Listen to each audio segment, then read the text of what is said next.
ሰላምታችን በማስቀደም የሕይወት ምንጭ ክርስቶስ ቤተክርስቲያን የመስቀል ጽድቅ በሚል ርዕስ አጭር መልእክት ስናቀርብ በደስታ እንዲሁም ከበረከት ጋር ነው።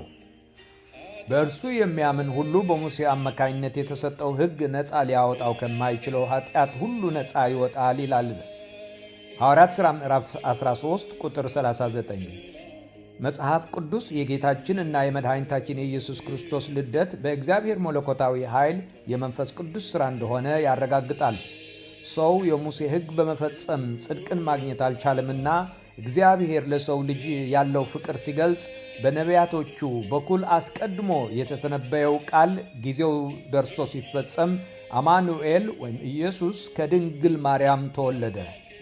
አማኑኤል ማለት እግዚአብሔር ከኛ ጋር ነው ማለት ሲሆን ኢየሱስ ማለት ደግሞ ሕዝቡን ከኃጢአት የሚያድን ማለት ነው። ለተግባራዊነቱም ጌታችን ኢየሱስ ክርስቶስ በመስቀል ላይ ተሰቅሎ የኃጢአት ዕዳ ከፈለ። ስለዚህ ሰው ኃጢአቱን አምኖ በንስሐ ከልብ ሲመለስ እግዚአብሔር ከኃጢአት ባርነት ወደ መንፈሳዊ ነፃነት ያመጣዋል። እናም ለነፍሱ የዘላለም ሕይወትና ዕረፍት ያረጋግጥለታል።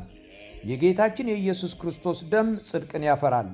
የሙሴ ሕግ ግን የእግዚአብሔርን ጽድቅ አያመጣም። እግዚአብሔር ዛሬም የፍቅር ጥሪው አልተለወጠም።